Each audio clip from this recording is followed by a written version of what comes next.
Welcome to my blog. আজকে আমি share করছি আন্দামান ট্যুরের 6 ডেজ 7 নাইটসের গল্প তোমাদের সাথে।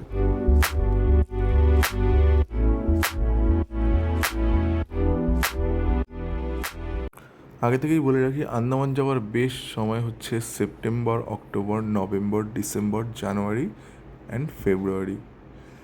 তো সেই সূত্রে আমাদের হয়নি, তবু আমরা মার্চ মাসের প্রথম দিকে কেটেছিলাম 1 থেকে 7 তারিখ অবধি। যেহেতু আমরা দুজন যাচ্ছিলাম, তাই জন্য আমাদের টিকিট অ্যারাউন্ড পড়েছিল টোটাল আপ ডাউন মিলিয়ে 27K। যদিও ফ্লাইটে এটা আমার সেকেন্ড টাইম, কিন্তু তাও আমার কেমন যেন একটা ভয় লাগছিল। তোমাদের কেমন লাগে সেটা কমেন্টে অবশ্যই জানিও। অনেক চেষ্টা করলাম নিচে কিছু দেখতে পাওয়ার, কিন্তু নিচটা পুরোটাই মেঘ দিয়ে ঢাকা ছিল। শুধু দূর থেকে সূর্য মামা উঁকি দিচ্ছিল। কখন জানি না চোখটা লেগে গেছে। হঠাৎ করে ঘুমটা ভাঙলো ক্যাপ্টেনের আওয়াজ শুনে যে আমরা 10 মিনিটসের মধ্যে পোর্ট ব্লেয়ারে ল্যান্ড করতে চলেছি। জানলা দিয়ে নিচের দিকে উঁকি মেরে দেখলাম, দেখে মনটা সত্যি খুব ভালো হয়ে গেল। দেখতে দেখতে আমরা পোর্ট ব্লেয়ারে ল্যান্ডও করে গেলাম। ল্যান্ড করার পর কিছু তো একটু ছবি তুলতে হবে, তার জন্য দুটো ছবি তুলে ক্যাব ধরে নিয়ে চলে গেলাম আমাদের হোটেলে। পোর্ট ব্লেয়ারের হোটেল দ্য বে ইন আমাদের আগে থেকে বুক ছিল। রুমের ভেতর থেকে ভিউটা ঠিক ছিল এরকম। ব্রেকফাস্ট সেরে ডে 1-এর প্ল্যান অনুযায়ী আমরা চলে গেছিলাম সেলুলার জেল। জেলের দৃশ্যটা কিন্তু অনেকই ভালো ছিল।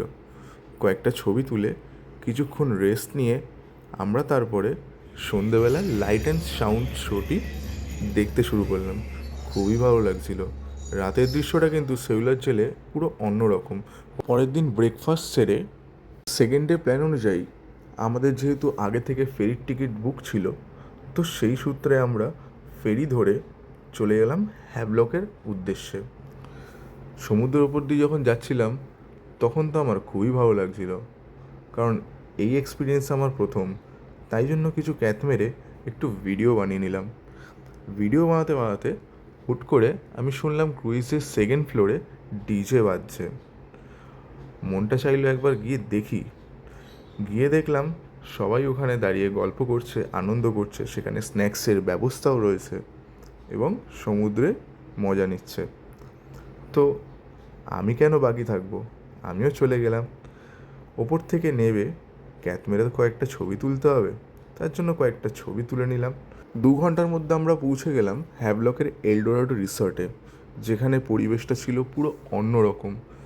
ভিডিওতে দেখলে তোমরাও বুঝতে পারবে। চারিদিকে নারকেল গাছ দিয়ে ঘেরা এরকম বসার জায়গা রয়েছে। রিসর্টটি খুবই ভালো লাগছিল। এলডোরাডো বিচ রিসর্টে যেহেতু আমাদের রুম আগে থেকে বুক ছিল, তাই জন্য আমাদের কোনো ওয়েট করতে হয়নি, সঙ্গে সঙ্গে রুম পেয়ে যাই এবং রুমটা খুব ভালো করে ঘুরে দেখি। খুবই ভালো রুম ছিল। রুমের ভেতর থেকে বাইরের দৃশ্যটা ঠিক ছিল এরকম, শুধু নারকেল গাছ দিয়ে ঘেরা পুরো রিসর্টটা, আর সুন্দর একটা গন্ধ। হ্যাভলকের সেকেন্ড ডে প্ল্যান অনুযায়ী আমরা প্রথমে চলে গেছিলাম কালাপাত্থার বিচ।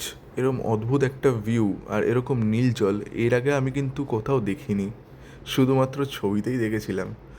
এত সুন্দর জায়গা, ক্যাথ মেরে ছবি তুলতে তো হবে, তাই জন্য কয়েকটা ছবিও তুলে নিলাম। তারপরে চলে গেছিলাম রাধানগর বিচে, যেটা এশিয়ার নাকি 7ম সুন্দরতম বিচ। সত্যিই সুন্দর জায়গা। খুব ইচ্ছা করছিল যে এখানে কয়েকটা ছবি তুলি, তার জন্য একটু ক্যাথ মেরে একটা দুটো ছবি তোলার পর 25 আলট্রা দিয়ে জুম করে একটু সূর্যের ছবি তোলার পর নিজের দুটো ছবি তুললাম। তুলে আমরা সেদিনের জন্য রেস্ট নিলাম। পরদিন সকালে বেরিয়ে গেছিলাম এলিফ্যান্টার উদ্দেশ্যে। আন্দামানের মেন আকর্ষণ স্কুবা ডাইভিং, তাই জন্য আমিও কয়েকটা ক্যাথ মেরে ছবি তুলে স্কুবা ডাইভিংয়ের জন্য গাইডের সাথে চলে গেছিলাম জলের নিচে। গাইডরা খুবই সাপোর্টিভ। তার আগে আমাকে ট্রেনিংও দিয়েছিল যে কখন কি বলতে হবে, কখন কি করতে হবে। জলের নিচে গিয়ে আমি তো খুবই আনন্দ পাচ্ছিলাম।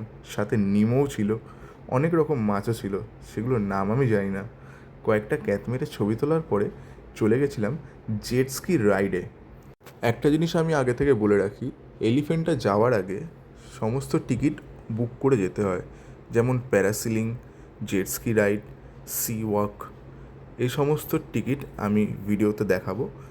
জেট স্কির খরচা হয় 800 টাকা করে পার হেড, স্কুবার খরচা হয় 3500 টাকা পার হেড, প্যারাসিলিংয়ের 3500 পার হেড, আর সি ওয়াকের 3700 পার হেড। এলিফ্যান্টটা কাটানোর পর পরের দিন আমরা সকালবেলা উঠে কয়েকটা ক্যাট মেরে ছবি তুলে নিই। তারপরে এগোতে থাকি নীল আইল্যান্ডের উদ্দেশ্যে। হ্যাভলক থেকে নীল আইল্যান্ডের উদ্দেশ্যে সেম আমাদের গ্রিন ওশান ফেরি ধরে আমরা নীল আইল্যান্ডের দিকে যেতে থাকি। সমুদ্রের সেই পথ আবার কয়েকটা ক্যাট মেরে ছবি তো তুলতে হবে, তাই জন্য কয়েকটা ছবি তুলে নিলাম। 2 ঘন্টার জার্নি নিয়ে আমরা পৌঁছে গেলাম নীল আইল্যান্ডের রিসর্টে। সেখানে রিসর্টের রুমটাও ছিল খুবই সুন্দর। আর বিচ রিসর্ট যেহেতু, তাই জন্য রুম থেকে একটু বেরিয়েই বিচের ধারটা খুবই সুন্দর আর কত পরিষ্কার তোমরা ভিডিওতেও দেখতে পাচ্ছ, খালি কিছু পাতা পড়ে রয়েছে। নীল আইল্যান্ডের প্রথম দিনে আমরা চলে গেছিলাম ভরতপুর বিচে, যেই বিচটা ছিল খুবই সুন্দর। সেখানে ক্যাট মেরে 2টো ছবি তুলে চলে গেছিলাম ন্যাচারাল ব্রিজ দেখতে। ন্যাচারাল ব্রিজে এত গরম কি বলবো, অনেকটা হেঁটে যেতে হয়েছিল। তারপরে চলে গেছিলাম লক্ষণপুর বিচে সানসেট দেখতে। তবে এত সুন্দর সানসেট যে হয় সেটা আমি আগে কোথা থেকেও দেখিনি, হয়তো আমি কম ঘুরেছি। যাই হোক, সানসেট দেখে রুমে ফিরে এলাম। পরের দিন আমাদের পোর্ট ব্লেয়ারে যাওয়ার প্ল্যান, তাই নীল আইল্যান্ডকে বাই বলে পোর্ট ব্লেয়ারের উদ্দেশ্যে রওনা দিলাম। সমুদ্রের সেই পথ যেতে খুবই ভালো লাগছিল। আমাদের গ্রিন ওশানেরই টিকিট ছিল। পৌঁছে গেলাম পোর্ট ব্লেয়ার। পোর্ট ব্লেয়ারে পৌঁছে সেদিনকে রেস্ট নিয়ে পরের দিন সকালে ব্রেকফাস্ট করে বেরিয়ে গেলাম নর্থ বে অ্যান্ড রস আইল্যান্ডের উদ্দেশ্যে। পোর্ট ব্লেয়ার থেকে ফেরি পাওয়া যায়। কিছু ইম্পর্টেন্ট জিনিস আমি এখানে শেয়ার করব। আন্দামান যাওয়ার পেছনে মেন উদ্দেশ্য থাকে অনেকের স্কুবা ডাইভিং, সি ওয়াক এবং ওয়াটার আদার্স অ্যাক্টিভিটিস যেগুলো রয়েছে সেগুলো কিন্তু তোমরা নর্থ বে আইল্যান্ডে করতে পারো, কারণ এলিফ্যান্টটাতে অনেক ভিড় হয়। নর্থ বে আইল্যান্ড কিন্তু পুরো ফাঁকা থাকে অ্যান্ড অনেক সময়ও পাবে। তাছাড়া গা ভিজে যাওয়ার একটা ব্যাপার থাকে, গা ভিজে গেলে কিন্তু আর পরে ঘুরতে ইচ্ছা হয় না। তো আমার মতে North Bay Island scuba diving and others water অ্যাক্টিভিটিসের জন্য বেস্ট। যাই হোক, যেহেতু আমি প্রথমে করে নিয়েছি এলিফ্যান্টটাতে, তাই জন্য এখানে আর করলাম না। খুবই ইচ্ছা হচ্ছিল আরেকবার ট্রাই করি, কিন্তু ভাবলাম থাক, কস্টিংও অনেক বেড়ে যাচ্ছে। তাই জন্য ক্যাট মেরে কয়েকটা ছবি তুলে চলে গেলাম রস আইল্যান্ড। আর ওদিকে দুষ্টু কাকিমার দুষ্টুমি দেখে আমাদের হরিণ মহারাজ রেগে গেছিলো। হরিণের একটি ছানাকে দেখে আমিও তাকে আদর করতে চলে গেছিলাম, কিন্তু খুব সুন্দরই আদর খেলো। একটা ব্যাটারি গাড়ি বুক করে পুরো রস আইল্যান্ডটা ঘোরার জন্য বেরিয়ে পড়লাম। সেখানে ছাগল ছানার মতন হরিণ ছানারাও ঘুরে বেড়াচ্ছে, সাথে ময়ূরও রয়েছে। অনেকক্ষণ ধরে দেখলাম একটা হরিণ আমার দিকে অনেকক্ষণ তাকিয়ে আছে, ভাবলাম হয়তো জল খাবে। জল খাওয়ালাম, জলও খেলো। তারপরে ক্যাথমের কয়েকটা ছবি তুলে, একটা সেলফি তুলে 2টো হরিণ মহারাজকে দেখে চলে এলাম হোটেলে। পরের দিন আমাদের ফ্লাইট, তাই জন্য সকাল সকাল রেডি হয়ে গেলাম। রেডি হয়ে ক্যাব ধরে নিলাম। ক্যাব ধরে চলে গেলাম এয়ারপোর্টের উদ্দেশ্যে। মনটা একটু খারাপ লাগছিল, মনটা যে অনেকটাই খারাপ, আবার কবে আসবো কে জানে।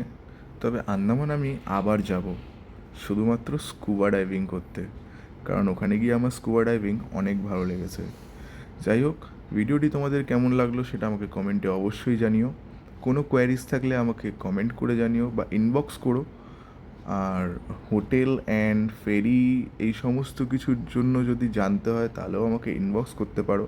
আমি তোমাদের চেষ্টা করব সমস্ত কিছু বলার বা সমস্তভাবে সাপোর্ট করার চেষ্টা করব।